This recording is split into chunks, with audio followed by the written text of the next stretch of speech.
Halo guys, kembali lagi dengan gua Mike. Kali ini gue pengen bahas soundbar. Karena terakhir kali gue bahas soundbar tuh di tahun lalu ya. Terus nggak ada tuh brand-brand gaming rilis soundbar lagi. Dan sekarang Rexus ngerilis soundbar baru mereka. Dan yang gua rasa sih ini desainnya lebih menarik ya. Kayak fresh gitu. Tapi ya namanya soundbar nggak banyak-banyak berubah lah desainnya gitu. Ya sedikit menarik aja gitu biasanya nambahnya. Langsung aja kita bahas Rexus Astro Soundbar.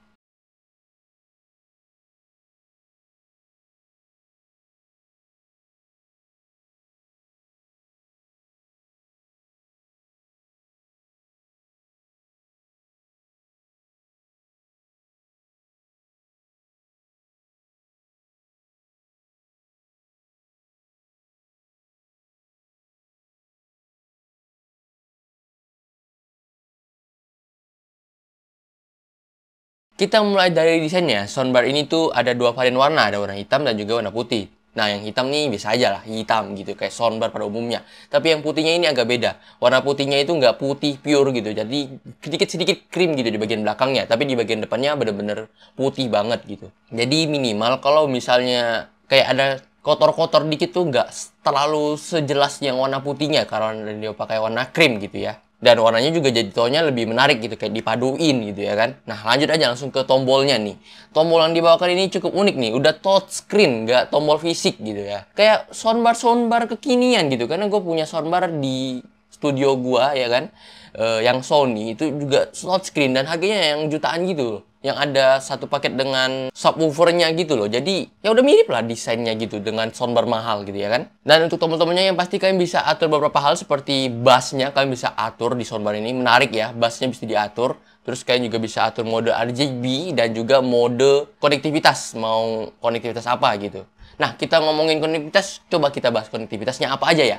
Konektivitasnya ini di Rexus Astro Soundbar ini tuh bisa Bluetooth ataupun USB wired. Dan so far untuk pemakaian gua ya Bluetooth-nya itu nggak kerasa delay kok. Enak, masih enak-enak aja buat denger lagu di YouTube, Spotify ya. Asik lah. Terus kita lanjut ke hasil suaranya aja nih. Hasil suara dari soundbar ini tuh ya cukup menarik sih.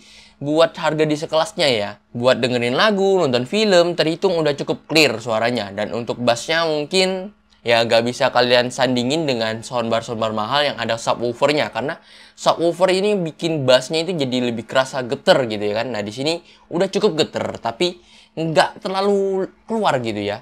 Tapi so far untuk pemakaian sehari-hari dan harganya itu masih masuk akal gitu. Dan ini terhitung cukup murah di kelasnya. Nantilah kita bahas harganya ya. Gue pengen bahas tuh soal outputnya ini. Kalau kalian pakai mode Bluetooth, tetap kalian harus wajib colok USB-nya ya. Karena yang namanya soundbar ya butuh daya, ya kan? Bukan seperti speaker Bluetooth yang ya kabel ya kamu butuh kabel, Bluetooth ya tanpa kabel gitu. Enggak ya, beda gitu ya. Gue pengen jelasin ke kalian seperti ini dulu. Biar kalian kalau udah beli, kalian nggak shock gitu. Kok tetap dicolok gitu walaupun Bluetooth ya. Ini beda, ini butuh power. Biar hasil suaranya lebih ngejreng gitu ya.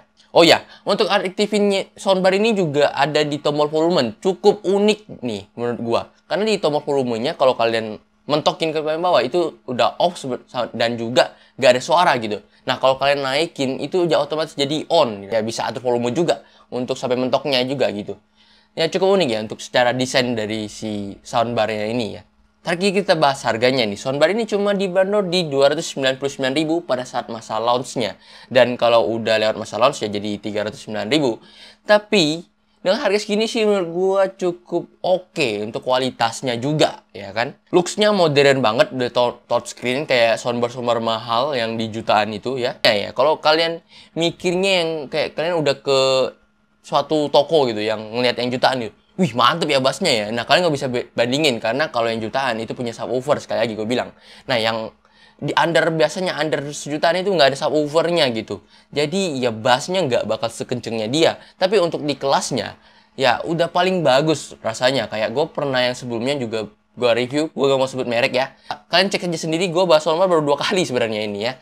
Nah itu suaranya nggak sekenceng yang di sini gitu. Jadi ya ini so far secara suara tuh udah gak perlu dikhawatirkan untuk di kelas harga segini gitu. Kayak kalian butuh budget soundbar, ini solusinya gitu. Jadi segitu dulu untuk review gue kali ini. Like kalau kalian suka, subscribe channel ini kalau kalian rasa channel ini bermanfaat. Kasih tau gue produk apa lagi yang kalian pengen gue bahas.